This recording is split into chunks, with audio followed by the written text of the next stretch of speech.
All right, good morning. So today I want to talk to you about the difference as a commercial loan broker between actually being a broker and just being a referral agent. And this could change how you go to market, how you use your business model to help businesses acquire loans. So pay close attention to this because there's a couple of different ways in which you can get involved in this industry. And I actually have a personal preference. You will have your own preference based on various criteria that you have. So the distinction here today is whether or not, if you get into this industry, if you just want to be a referral agent or if you want to be a legitimate broker yourself. And so the biggest distinction is this: a referral agent is someone who is just attracting loan opportunities, attracting them through various channels. I'm going to talk about that in just a second. You're just attracting opportunities and then you're sending them off to a lender or a marketplace or something like that, and then you get paid a referral commission. If you know what affiliate marketing is, it's a lot like affiliate marketing. So in affiliate marketing, I may have content through Instagram or TikTok. I may have blog posts I write. I may have a review site. A great example is if you recommend books and you are an Amazon associate partner, and when you recommend a book, you have a link to that book and someone clicks that link and then buys the book, and then you get paid a small commission for doing that. That's a lot like what a referral partner is with commercial loans. So you may be producing content, you may have blog posts, newsletters, Instagram channels, YouTube channels like this. You may have referral partners who send you opportunities, but all you're doing is taking that lead and sending it to a lender or a group of lenders or a marketplace or something like that. You're not underwriting the opportunity. You're probably not even contacting the borrower themselves. You're just forwarding along a lead for the lender to deal with, and they do everything for you. When you're a broker, you're doing much more activity. You are getting these opportunities. You're still probably creating content or however you advertise your business. You're calling referral partners, you're creating content, you're writing newsletters, you're doing all the same things, except once the lead comes in, you're not just forwarding it on to someone else. You're probably calling the borrower, and you may run through my pre-screening questions that are part of the course. You're probably gathering the loan documents that the lender or lenders or marketplaces that you work with are going to need.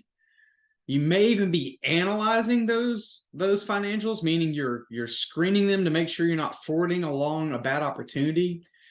You're contacting lenders and seeing what their appetite is for this particular type of deal. You're helping the borrower negotiate this type of deal. That is really being a broker. It's when you're handling every aspect of that loan other than underwriting it, because the lender's going to do that themselves. So the big distinction, again, just getting an opportunity, forwarding it on to someone else, or are you really working it?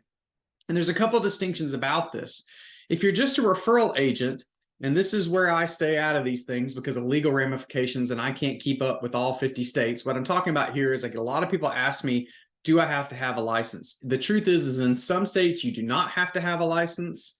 In some states you do have to have a license. And so there's 50 states. I can't keep up with all of them. Plus it opens me up to legal ramifications. So I don't speak to that. The best thing you can do is call your local NMLS office and ask them if you're going to have to be licensed as a commercial loan broker. But what I will say is there's a distinction here. A commercial loan broker is really what I was just talking about. They're doing all these other activities. If you're just almost an affiliate marketer or a referral partner, you're not really originating that deal. You're not underwriting that deal. You're not even talking to the borrower. And so that could, avoiding legal liability on my part, that could require less participation, less licensing, and less things like that. So that's one reason to think about that path. If you really are just good at the marketing aspects, but you don't want to have to dive into the rest, you don't even want to have to talk to borrowers that much, you could just go the referral agent route. I technically, and this is just my personal preference, a lot of the people, there's 600 plus people that have taken my course at this point. I have some that really want to work more as a true broker and some who just want to be a referral agent. I'm going to tell you my personal preference. I just prefer the referral agent path. The reason is, candidly, is I'm very busy. I have a lot going on. And so in most instances, I will just refer a loan on, sometimes to another broker to work with, or directly to lenders or marketplaces that I have relationships with. There are a few instances, particularly with larger loans, where I will play the broker role itself. But in most instances, I just prefer and refer sounds so similar. I prefer the referral agent path. There's just less work I have to do. I'm busy enough as it is, and it's still a good living. Now, here's why this really matters.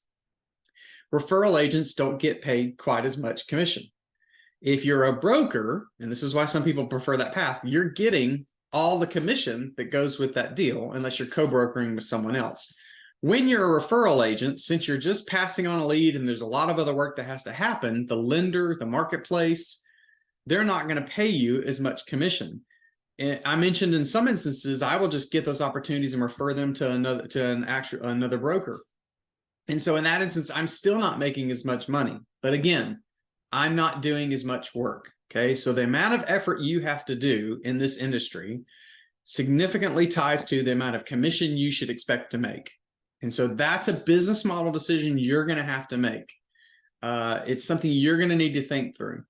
What is your skill set? If you're newer to this industry, it could be worth your while just to be a referral agent in the beginning, since you don't have as much experience dealing with the underwriting and all these other aspects, negotiating deals, and all this has to happen. It could be worth your time to be a referral agent. So when you're thinking about getting into this industry, this is a key question you want to ask. Do I want to be a referral agent, or do I want to be a broker? What are the legal requirements in my state that are related to being an actual broker? Do I have to get licensed? Do I want that expense? Do I want that ongoing education that I have to do?